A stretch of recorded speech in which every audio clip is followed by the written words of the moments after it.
बिस्मिल्लाहिर्रहमानिर्रहीम। मोअज़्ज़ज़ साथियों, मुख्तसर से इंट्रोडक्शन के बाद आइए हम लेसन की जानिब चलते हैं। जो स्क्रीन इस वक्त आपके सामने मौजूद है ये रेड हैट एंटरप्राइज लिनक्स 6 की लॉगिन स्क्रीन है। एक यूज़र बाय डिफ़ॉल्ट यूज़र 1 बना हुआ है। आप लोग सोच रहे होंगे कि रूट यूज़र अवेलेबल नहीं है, तो उसकी वजह यह है कि रेड हैट एंटरप्राइज लिनक्स 6 से ऑनवर्ड ये रिस्ट्रिक्शन बाय डिफ़ॉल्ट ऐड कर दी गई है कि आप locally as a root login नहीं हो सकते, बल्कि as a limited user login होंगे। यकीनन इसका फ़ायदा यही है कि आप सिक्योरिटी के लिहाज से प्रोटेक्ट हो जाते हैं, लेकिन अगर फिर भी आप चाहते हैं कि आप रूट से ही लॉगिन हों तो उसके लिए ATC में पैम की फ़ाइल में कुछ चेंजेस करनी पड़ेंगी आपको, जो अगर बाद में ज़रूरत पड़ी तो मैं आपको ज़रूर एक्सप्लेन करूँगा। फ़िलहाल हम लॉगिन करते हैं यूज़र 1 से।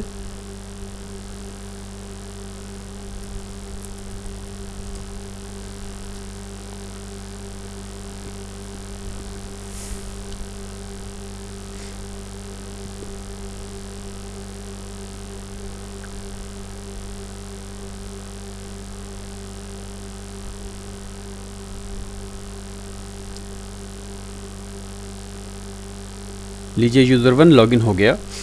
यूज़र 1 के लॉगिन स्क्रीन पर आप देखेंगे कि बाय डिफ़ॉल्ट रेड हैट का मेन्यू जो है वो टॉप पे प्लेस किया जाता है। इसको आप बॉटम, लेफ़्ट, राइट पे प्लेस कर सकते हैं। अभी क्योंकि हम GUI में मौजूद हैं तो मैं आपको GUI के पहले कंपोनेंट से तारुफ़ कराना चाहूँगा, जिसको हम टर्मिनल कहते हैं या कंसोल कहते हैं। रेड हैट एंटरप्राइज लिनक्स के पेपर में एग्जामिनर ये एक्सपेक्ट करता है कि जो प्रोफेशनल एग्ज़ाम देने आया है उसको कमांड लाइन पर मुकम्मल ग्रिप होनी चाहिए, और ये मैं आप सब लोगों को इंतहाई ज़्यादा नसीहत करूँगा कि कमांड लाइन को स्ट्रॉन्ग करें। GUI के फ़ीचर्स जो हैं वो बहुत लिमिटेड हद तक अवेलेबल होते हैं, और इसके अलावा भी जितना आप GUI लोड करेंगे आपका सर्वर उतना ही स्लो परफॉर्म करेगा। कंसोल को ओपन करने का तरीका क्या है कि आप एप्लीकेशंस में जाएं, सिस्टम टूल, इसमें एक है वर्ड कंसोल और एक है टर्मिनल। ये दोनों एक ही तरह का डिस्प्ले देते हैं। फ़र्क ये है कि टर्मिनल जीनोम का फीचर है जबकि कंसोल KDE का फीचर है। Red hat Linux by default genome follow करती है। हम टर्मिनल खोलेंगे। टर्मिनल ओपन करने से आपके सामने पहला शेल सामने आ जाएगा। इसे बेसिकली कमांड शेल कहा जाता है। इस शेल को बैश का नाम दिया जाता है, बॉर्न अगेन शेल, जिसको जैसन बॉर्न के नाम पर रखा गया है, who has developed it in the Unix first of all. इस बैश शेल में अगर आप अब चेक करें तो आपका जो टर्मिनल आपको चीज़ें शो कर रहा है, आपका यूज़र नेम और मशीन नेम, $साइन इंडिकेट करेगा कि आप एक लिमिटेड यूज़र हैं। इस विंडो के अंदर हम कुछ चीज़ें देख लेते हैं। आप फाइल में जाएं, अगर आप ओपन टैब करेंगे तो इसी टर्मिनल में एक और विंडो ओपन हो जाएगी। इस तरीके से आप मल्टीपल विंडोज़ ओपन कर सकते हैं, मल्टीपल टैब्स ओपन कर सकते हैं एक ही विंडो के अंदर। इसके अलावा आप एडिट में जाएं, आप प्रोफाइल्स अमेंड कर सकते हैं, प्रोफाइल प्रेफरेंसेस, यहाँ पे आप कलर, बैकग्राउंड, इस तरह की चीज़ें चेंज कर सकते हैं जो आपको सूट करती हों। अब सबसे पहली बात ये आती है कि जब एक यूज़र लॉगिन करता है तो स्टेप्स क्या परफॉर्म किए जाते हैं, उनको हम एक एक करके चेक करते हैं। मैं आपको बयान करता चलूँ कि जब सबसे पहले सिस्टम लॉगिन करता है तो जिस फाइल को ओपन करता है दैट इज़ etc/प्रोफाइल। मैं ये फ़ाइल आपको ओपन कर देता हूँ। सबसे पहले हम इसको VI करेंगे। VI एक टेक्स्ट एडिटर है या VIM जो लेटेस्ट यूज़ किया जाता है, हम इसको बाद में एक्सप्लेन करेंगे। /etc प्रोफाइल जो है ये जब आप लॉगिन शेल स्टार्ट करते हैं तो सबसे पहले लॉन्च होता है, और ये आपके जितने भी इन्वायरमेंट वेरिएबल्स हैं लिनक्स के, पाथ्स हैं, हिस्ट्री साइज है, वो तमाम चीज़ें ये सेट कर देता है। अपने रन होने के बाद जो रेस्ट ऑफ स्क्रिप्ट्स हैं ये उन स्क्रिप्ट्स को रन करता है profile.d में। profile.d का फोल्डर कहाँ है, आए देखते हैं। कंप्यूटर में आप चले जाएं, फाइल सिस्टम में आ जाएं, ये etc का फोल्डर है और यहाँ पे आप स्क्रॉल डाउन करें, दिस इज profile.d। profile.d में कलर्स, CVS, लाइब्रेरीज, जीनोम और बाकी सेटिंग्स मौजूद हैं जिनको आप रिव्यू कर लीजिएगा। जब profile.d अपना काम ख़त्म कर लेता है तो जो नेक्स्ट स्क्रिप्ट है वो यूज़र की होम डायरेक्टरी में रन किया जाता है। होम डायरेक्टरी में रन वाले स्क्रिप्ट का नाम है .bash profile। मैं करता हूँ vi.bash_profile। Bash profile existing user जो लॉगिन करता है उसकी होम डायरेक्टरी में रन करती है और ये कुछ इन्वायरमेंट वेरिएबल को मॉडिफाई कर देती है जो कि प्रोफाइल से सेट होकर आते हैं। यहाँ पर आप अपने कस्टमर वेरिएबल्स राइट डाउन कर सकते हैं। मैं इस फाइल को क्लोज करता हूँ। ये फाइल अपने रन करने के बाद जो नेक्स्ट फाइल रन करती है दैट इज़ बैश आरसी। मैं करता हूँ vi.bash_rc। बैश आरसी भी यूज़र की होम डायरेक्टरी के अंदर ही होती है और ये आपके लोकल वेरिएबल्स कमांड सेट करती है। आसान तरीन एग्जांपल ये है कि आप अपने कमांड प्रॉम्प्ट की जो लुक एंड फील है वो यहाँ से अमेंड कर सकते हैं। बैश आरसी के रन होने के बाद जो नेक्स्ट फाइल रन करती है that is etc bash rc।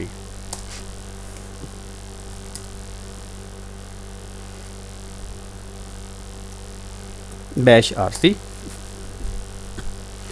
ये फाइल भी यूज़र से मुतल्लिका इंफॉर्मेशन गैदर करने के बाद अगेन etc में profile.d के फोल्डर में जाकर तो रेस्ट ऑफ कमांड रन करती है। एक फ़र्क ये होगा कि जब बैश आरसी रन करेगी तो ये यूज़र स्पेसिफिक सेटिंग्स जो है उनको profile.d में से जाकर लोड करेगी, जबकि /etc प्रोफाइल जो है वो तमाम जनरल सेटिंग्स को लोड कर देती है। थोड़ा सा आगे चलते हैं और अब हम लॉगिन करते हैं एज रूट। मैं करता हूँ su डैश, एंटर करें, मैं रूट का पासवर्ड दे देता हूँ और हम एज अ रूट लॉगिन कर गए। सबसे जो पहला काम अब हम करेंगे वो ये देखेंगे कि नया यूज़र जो है वो किस तरीके से ऐड किया जा सकता है। यूज़र ऐड की कमांड जो है ये यूज़र ऐड करने का काम करती है। आसान तरीन काम है, यूज़र ऐड से मैं कहता हूँ आसिम, एंटर करते हैं, यूज़र ऐड हो जाएगा। ये बात ध्यान में रखिएगा कि जब तक आप किसी यूज़र का पासवर्ड नहीं क्रिएट करेंगे उस वक्त तक ये अकाउंट इनएक्टिव रहेगा और ये लिनक्स का डिफ़ॉल्ट बिहेवियर है। तो लिहाजा यूज़र ऐड करना काफ़ी नहीं है। अगर आप चाहते हैं कि यूज़र काम भी करे तो उसका पासवर्ड आपको सेट करना पड़ेगा। नेक्स्ट स्टेप, आप अगर हम ये देखें कि इस यूज़र की क्या होम डायरेक्टरी क्रिएट हुई है कि नहीं हुई, तो आप करें ls/home। आप देखें कि आसिम की होम डायरेक्टरी भी क्रिएट हो गई है। यूज़र ऐड करने के बाद नेक्स्ट स्टेप ये हो सकता है कि आप इस यूज़र को रिमूव भी कर दें। उसके लिए हम कमांड यूज़ करते हैं यूज़र del -r आसिम। एक बात ध्यान में रखिएगा कि जब आप -r की ऑप्शन यूज़ करते हैं ये करते हैं रिकर्सिव डिलीशन। रिकर्सिव डिलीशन से मुराद ये है कि इस यूज़र के साथ इसकी होम डायरेक्टरी, उसमें मौजूद डाटा तमाम का तमाम ज़ाया हो जाएगा, इंक्लूडिंग इस यूज़र का मेल बॉक्स भी। तो लिहाजा इस किस्म के कमांड को रन करने से पहले ये इंश्योर कर लें कि आप इस यूज़र से मुतल्लिका डाटा जो है वो कहीं सेफ जगह पे बैकअप कर चुके हैं। इसे मैं एंटर करता हूँ। अब मैं ls होम करूँगा तो आप देखें आसिम की डायरेक्टरी ख़त्म हो चुकी है। अब यहाँ पर एक और काम हम कर सकते हैं कि अभी जब हमने यूज़र ऐड किया सिर्फ ये यूज़र नेम था, से मैं दोबारा यूज़र ऐड करता हूँ, user add Asim, user add हो गया। मैं स्क्रीन को लॉग ऑफ करता हूँ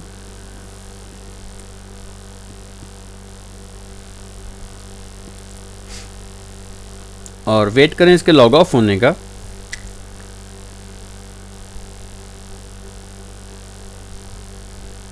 आप ये देखिएगा यहाँ पर यूज़र1 और आसिम यूज़र्स के नेम्स आ रहे हैं। हम चाहते हैं कि यूज़र का फुल नेम भी ऐड करें।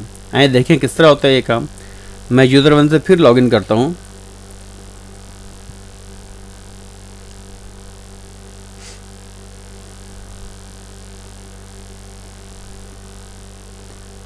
टर्मिनल ओपन करता हूँ और मैं su करके एज अ रूट प्रिविलेजेस हासिल कर लेता हूँ। अब मैं ये चाहता हूँ कि यूज़र आसिम का फुल नेम भी सिस्टम में ऐड हो जाए, पासवर्ड फाइल में ऐड हो जाए। मैं लिखूँगा ऐड से हम नेक्स्ट यूज़र को ऐड करते हैं। मैं कहूँगा -C नसीम -C आपका वो स्विच है यूज़र ऐड के साथ जो कि यूज़र की कैप्शन या उसके बारे में कोई डिस्क्रिप्शन ऐड कर देगा। एंटर करें। अब जब हम लॉगिन पे जाएंगे तो हमें नसीम एन कैपिटल से लिखा हुआ नज़र भी आएगा। दूसरी एग्जांपल ये हो सकती है कि बाय डिफ़ॉल्ट जो भी यूज़र लॉगिन होता है वो बैश शेल में लॉगिन होता है। अगर आप किसी यूज़र का लॉगिन शेल चेंज करना चाहते हैं तो आप वो भी यूज़र ऐड के दौरान ही कमांड दे सकते हैं। जिस तरह यूज़र ऐड -S मैं कहता हूँ /bin/tcsh C shell for Yasir. Enter करें। अब नतीजा ये होगा कि जब भी यूज़र यासिर लॉगिन करेगा तो उसको सी शेल अवेलेबल हो जाएगा। इसके अलावा एक और हेल्पफुल कमांड ये है, आपने ये देखा है कि बाय डिफ़ॉल्ट अगर मैं करूं ls-home तो तमाम यूज़र्स की होम डायरेक्टरीज़ जो हैं वो /home में बन रही हैं। अगर हम ये चाहते हैं कि हम किसी यूज़र को या यूज़र जब लॉगिन करें तो उनको अदर देन होम कोई डिफ़ॉल्ट डायरेक्टरी मिले तो आप वो भी अमेंड कर सकते हैं। से मैं एक डायरेक्टरी क्रिएट करता हूँ mkdir/home/admin। अब अगर आप ls-home करें तो आपको एडमिन नाम की फ़ोल्डर की भी लोकेशन मिल जाएगी। अब मैं ये चाहता हूँ कि जिस यूज़र को मैं ऐड करूँ उसकी डायरेक्टरी बाय डिफ़ॉल्ट एडमिन में ही चली जाए। आइए देखते हैं वो कमांड क्या है। हम कहेंगे यूज़र ऐड -C से फवाद -D फॉर डायरेक्टरी /home/admin/फवाद और आगे हम देंगे यूज़र नेम। इस कमांड की डिस्क्रिप्शन ये है कि उस यूज़र का कैप्शन हो जाए फवाद, होम डायरेक्टरी एडमिन में फवाद के नाम से बन जाए और यूज़र का अपना नाम भी फवाद हो। एंटर करें। ls/home/admin करके देखें। आप देखें डायरेक्टरी वहाँ पे मौजूद है।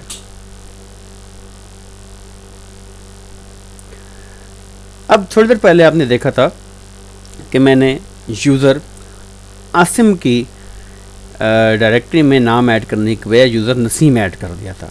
व्हाट इफ़ कि मैंने आसिम का भी नाम ऐड करना है। यहाँ पर जो कमांड मेरी हेल्प करेगी that is user mod command. User mod command user add की तरह होती है। इसके साथ भी आप बेशुमार स्विचेस एक्सेप्ट कर सकते हैं। अब मैं यूज़र मॉड या यूज़र मॉडिफाई कमांड यूज़ करते हुए लिखूँगा -C और मैं नाम दे दूँगा ASIM आसिम खान और मैं स्पेस दे के दूँगा आसिम। मैंने यूज़र मॉडिफाई किया आसिम और उसकी कैप्शन ऐड कर दी आसिम खान। एंटर करें। अब हम चेक करते हैं सिस्टम से आप लॉग आउट करें।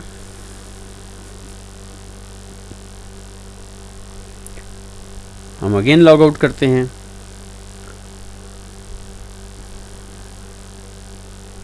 अब मेरे साथियों आप देख सकते हैं कि यहाँ पर आसिम खान का नाम जो है वो आपको शो हो रहा है। This is now Asim Khan. So these are the facts जिसके थ्रू आप यूज़र ऐड करवा सकते हैं।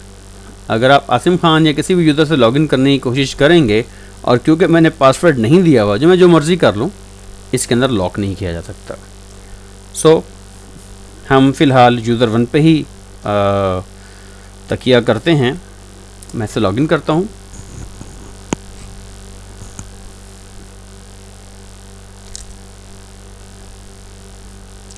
हम लॉगिन कर गए यूज़र 1 से। नेक्स्ट स्टेप ये है कि मैं अब यूज़र्स कुछ के पासवर्ड सेट कर देता हूँ और हमें ये पता चल जाए कि पासवर्ड्स सेट किस तरह किए जाते हैं।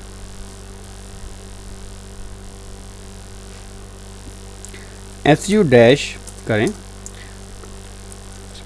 एक बात ध्यान में रखिएगा कि हर यूज़र सिर्फ अपना ही पासवर्ड चेंज कर सकता है जबकि रूट वो वाहिद सुपर यूज़र है जो कि तमाम यूज़र्स के पासवर्ड चेंज कर सकता है, अकाउंट क्रिएट, डिलीट, मॉडिफाई कर सकता है। चलें पहले हम एक यूज़र ऐड करते हैं सिर्फ यूज़र ऐड की कमांड से विद पासवर्ड। मैं कहता हूँ यूज़र ऐड -P का पैरामीटर पासवर्ड ऐड कर देगा। से मैं कहता हूँ 88QW321 स्पेस यूज़र9। यूज़र9 बाय डिफ़ॉल्ट अब ऐड हो गया, जिसका पासवर्ड है 88QW321। लेकिन मेरा ख्याल है ये कोई अच्छा तरीका नहीं है कि कमांड लाइन पे ही पासवर्ड लिख दिया जाए। बहरहाल हम आगे चल के ज़रा ये देखते हैं कि यूज़र को अगर लॉक करना है या अनलॉक करना है तो उसके लिए क्या कमांड यूज़ करेंगे। इससे मैं चाहता हूँ कि यूज़र जो है यूज़र9, मैं इससे एक दफ़ा शेल में इन हो जाऊँ। मैं करूँगा su-user9। यूज़र9 से मैं इन हो गया। अब मैं इसको कहता हूँ passwd से मैं इसका कोई भी पासवर्ड दे देता हूँ।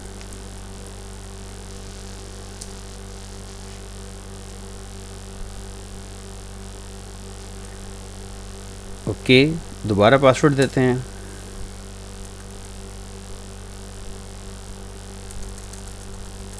That is 88QW321। अगेन देते हैं 88QW321।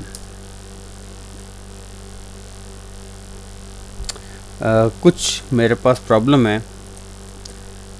लेट्स मैं इस एक्सरसाइज को ज़रा दोबारा करता हूँ।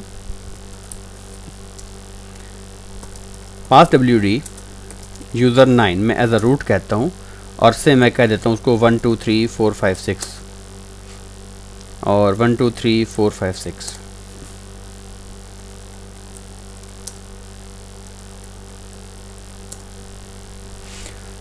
पासवर्ड मैंने यूज़र9 का सेट कर लिया। अब ज़रा यूज़र9 से एक दफ़ा लॉगिन होकर हम चेक कर लेते हैं कि क्या हम यूज़र9 से लॉगिन हो भी सकते हैं या नहीं हो सकते।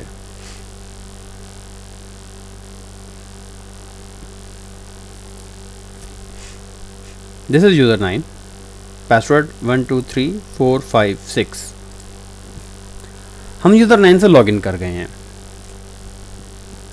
जो इंटरेस्टिंग पार्ट इस सारी एक्सरसाइज का है वो ये है कि से मैं ये चाहता हूँ कि यूज़र9 का अकाउंट भी रहे और यूज़र9 सिस्टम पे काम भी करता रहे, लेकिन इसका अकाउंट लॉगिन ना होने पाए। उसके लिए हमें इस अकाउंट को लॉक करना होगा। मैं लॉग आउट होता हूँ और दोबारा आपको ये बताता हूँ कि स्पेसिफिक अकाउंट को आप लॉक कैसे कर सकते हैं।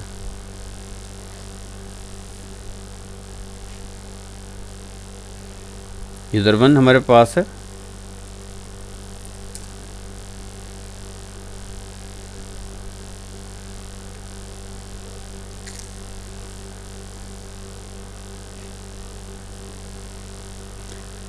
su डैश करें ताकि आप एज अ रूट लॉगिन कर जाएं।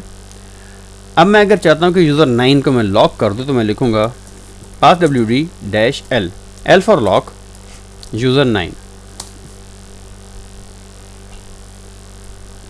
अब इस कमांड के देने के बाद अगर यूज़र9 लॉगिन होने की कोशिश भी करेगा तो वो सिस्टम पर लॉगिन नहीं हो पाएगा। मैं आपको एक एग्जांपल करके दिखा देता हूं। हम लॉग आउट करते हैं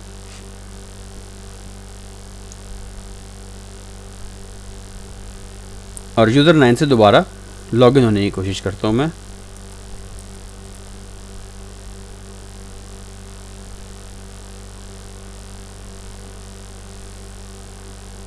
so now you can see कि यूज़र9 लॉगिन नहीं हो पाएगा।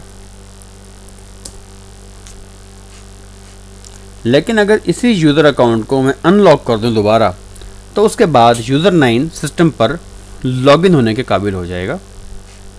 हम दोबारा कमांड रन करता हूं मैं आपके लिए। पहले मैं रूट से इन हो जाऊं। passwd dash u, it is for unlock. कौन सा user? That was user nine. Command आ गई हमारे पास अनलॉकिंग पासवर्ड फॉर यूज़र9। आइए अब हम दोबारा यूज़र9 से लॉगिन होकर देखते हैं कि क्या हम दोबारा सिस्टम में इन हो सकते हैं एज अ यूज़र9।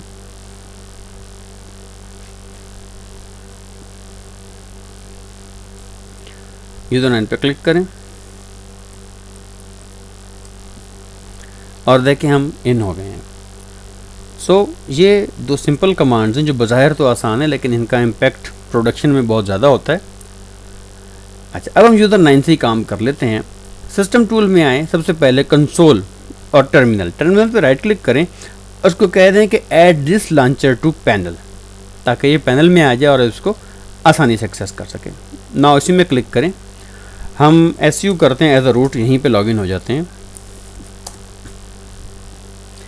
लॉगिंग अनलॉगिंग करने के बाद नेक्स्ट ये है कि हम चाहते हैं कि यूज़र को इन्फोर्स किया जाए कि वो अपना पासवर्ड कुछ अरसे के बाद चेंज करे। आमतौर पर 47 डेज़ या 45 डेज़ या 30 डेज़, जो भी आपको लिमिट मुनासिब लगे। पासवर्ड मॉडिफाई करने के लिए जो कमांड है दैट इज़ चेंज या CHA जिसे हम कहते हैं, -M फॉर 90, और 90 को मैं कह देता हूँ कि यूज़र 1 करे। एंटर करें।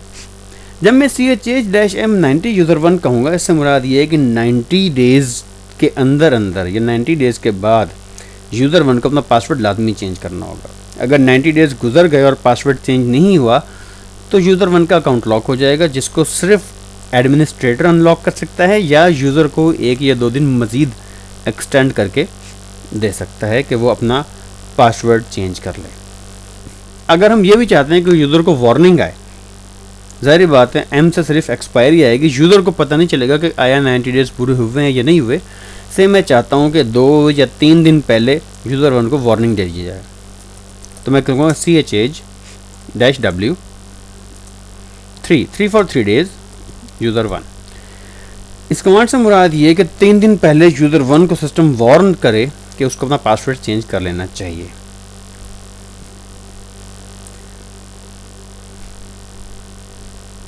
पासवर्ड चेंजिंग की वार्निंग के बाद जो नेक्स्ट स्टेप हमारे पास हो सकता है वो ये है कि आप इस यूज़र की ऊपर जो पॉलिसीज़ लग चुकी हैं वो आप देख लें। से उसके लिए कमांड है CHA-L यूज़र 1। एंटर करें।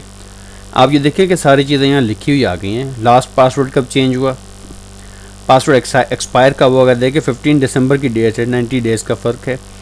इनएक्टिव है, अकाउंट एक्सपायर नेवर है। अभी हम अकाउंट एक्सपायर करने का तरीकाकार भी देख लेते हैं। Number of days between password change 90 और वार्निंग देखें 3 डेज़ पहले की है। नाउ अब हम देखते हैं कि पासवर्ड एक्सपायरेशन किस तरह की जाएगी। हम कहेंगे CHA-E 2012, ईयर मंथ और डेट फॉर्मेट है 10-5 यूज़र 1। इस कमांड से मुराद ये है कि 5 अक्टूबर सन 2012 को यूज़र 1 का पासवर्ड एक्सपायर कर दिया जाए। यूज़र 1 मौजूद रहेगा, डाटा मौजूद रहेगा, लेकिन पासवर्ड एक्सपायर हो जाएगा और ये यूज़र सिस्टम पर लॉगिन नहीं हो पाएगा इसके बाद से। ये चीज़ या ये कमांड उस वक्त भी आपको वैल्यूएबल है जब आपका डिपार्टमेंट ऐसे एम्प्लॉयज़ हायर करता है जो कॉन्ट्रेक्चुअल होते हैं 2 साल, 3 साल, 2 महीने, 3 महीने के लिए। एंटर करें। अब आप CHA-L की कमांड यूज़ करें। अब आप ये देखें कि 5 अक्टूबर सन 2012 अकाउंट एक्सपायर्स भी आपके पास ऐड हो गया है। तो ये कुछ कमांड है जो कि आपको बहुत हेल्प करेंगे यूज़र से मुतल्लिका मैनेजमेंट करने के लिए। नेक्स्ट जो चैलेंज मेरे साथियों को आता है वो ये होता है कि आप ये जानना चाहते हैं कि आखिर ये तमाम डाटा रखा कहाँ जा रहा है। आइए उस तरफ चलते हैं। जो सबसे पहली फाइल इसको होल्ड करती है दैट इज़ etc passwd। मैं कहता हूँ /etc passwd। ये फाइल आपके सामने आ गई। इसमें आप ये देखें रूट के बाद x है। x का कॉलम बेसिकली शो करता है कि ये इसके साथ एक पासवर्ड अटैच है। Next is user ID, group ID, description या कैप्शन जिसे हम कहते हैं, होम डायरेक्टरी और लॉगिन शेल। इसमें आपको तमाम यूज़र, तमाम सर्विसेज जो भी सिस्टम पे रन करती हैं, चाहे वो लोकल लॉगिन करें या ना करें, उनसे मुतल्लिका इन्फॉर्मेशन यहाँ पे मौजूद होगी। आप ये देखें कि तमाम यूज़र जितने भी हमारे पास हैं उन सब की आईडीज़ 500 से स्टार्ट हो रही हैं।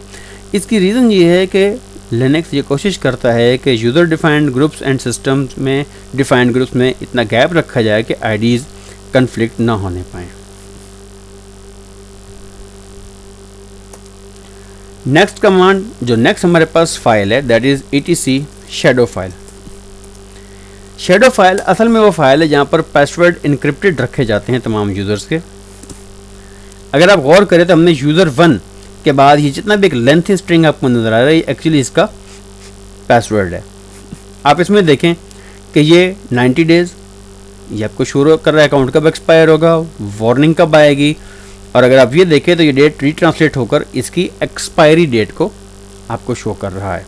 जहाँ पर भी एक्सक्लेमेशन मुराद है, एक्सप्लेनेशन मार्क लगा हुआ है, इससे मुराद ये कि अभी तक इसका पासवर्ड सेट नहीं किया गया। ETC शैडो के बाद ETC में एक फाइल आती है that is ETC group. By default जो भी यूज़र क्रिएट किया जाता है उसका अपना एक ग्रुप उसी नाम से क्रिएट हो जाता है which is known to be the primary group. हम आगे चल के ये भी देखेंगे कि प्राइमरी ग्रुप और सेकेंडरी ग्रुप्स किस तरह हो सकते हैं और मेंबरशिप किस तरह है। फिलहाल हमारा फोकस प्राइमरी ग्रुप पे है। ETC ग्रुप जो है आप ये देखें कि इसके अंदर आपको मौजूद है यूज़र 9 पासवर्ड्स के साथ यूज़र ID 505 या ग्रुप ID 505। ग्रुप के साथ एक और फॉर्म मौजूद है that is called ETC G shadow.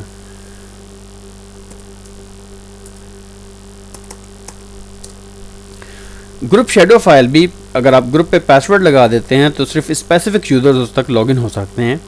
इसमें आप ये देख लें, मैं आपको एक चीज़ बता देता हूँ कि सबसे पहले ग्रुप का नेम, उसके बाद ग्रुप का एडमिन और उसके बाद कॉमा डेलिमिटेड ग्रुप के यूज़र्स होते हैं आपके सामने।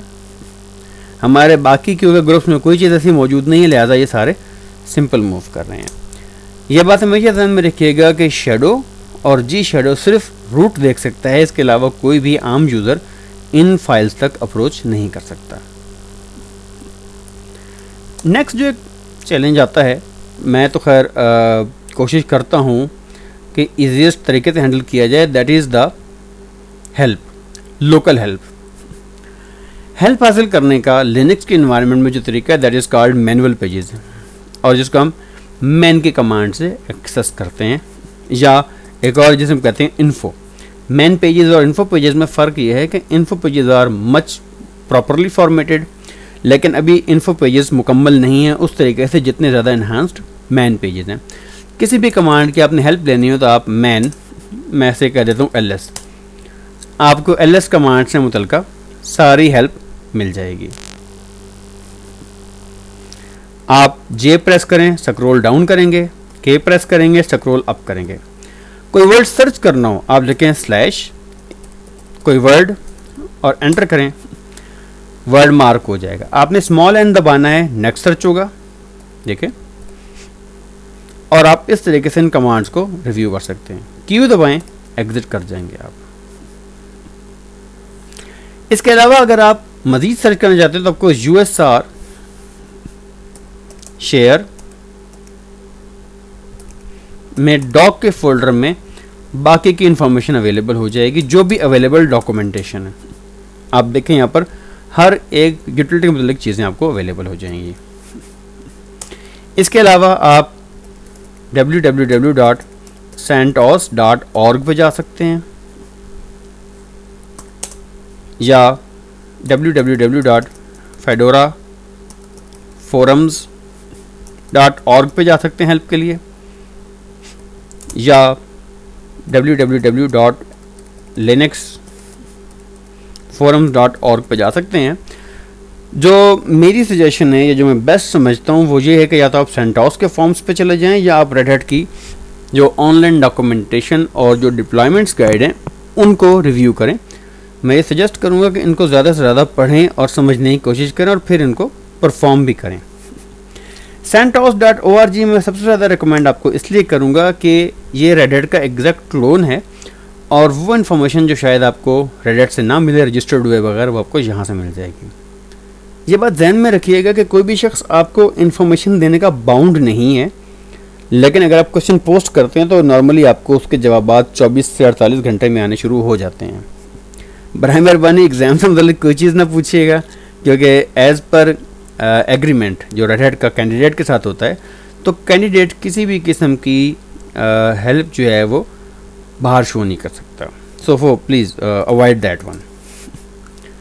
नेक्स्ट हम इस लेसन में ये देखते हैं कि सिस्टम को आप रीस्टार्ट कैसे कर सकते हैं। उसकी आसान तरीन command that is reboot. System reboot हो जाएगा। इसके अलावा डिफरेंट रन लेवल्स हैं, हम बाद में रन लेवल पर बात करेंगे, दैट इज़ एक रन लेवल है रन लेवल 6, ये भी रीबूट का इक्विवेलेंट है, लेकिन जो रिस्ट्रिक्टेड यूज़र हैं अदर रन रूट वो इस रन लेवल को यूज़ नहीं कर सकते। init 0 ये शट डाउन की कमांड के इक्विवेलेंट है कि आपका सिस्टम जो है वो शट डाउन हो जाएगा। अब मसला ये है कि init 0 या init 6 या रीबूट की कमांड्स जो यूज़र एग्जीक्यूट कर देगा, तो जो लोग और सिस्टम पे काम कर रहे हैं उनको इस कमांड से पता नहीं चलेगा कि क्या सिस्टम शट डाउन हुआ है या नहीं हुआ, और हो सकता है कि उनका डाटा लॉस हो जाए। लिहाजा इसके लिए जो बेस्ट कमांड यूज़ की जाती है दैट इज़ शट डाउन। और शट डाउन कुछ पैरामीटर्स एक्सेप्ट करती है आपसे। मैंने सीखा शट डाउन -R+5। इससे मुराद ये है कि सिस्टम रिबूट करे 5 मिनट के बाद, एंटर करें। अब मसला ये है कि सिस्टम तो 5 मिनट के बाद रिबूट कर जाएगा, हम चाहते हैं कि नहीं यार मेरा जहन बदल गया, मैं इसको रोकना चाहता हूँ। तो आप सिंपली यहाँ पर आएँ, रूट से लॉगिन करें दोबारा, और you can say shut down -C cancel कर दें। आप देखें कि नेक्स्ट विंडो में वो कैंसिल हो चुका है।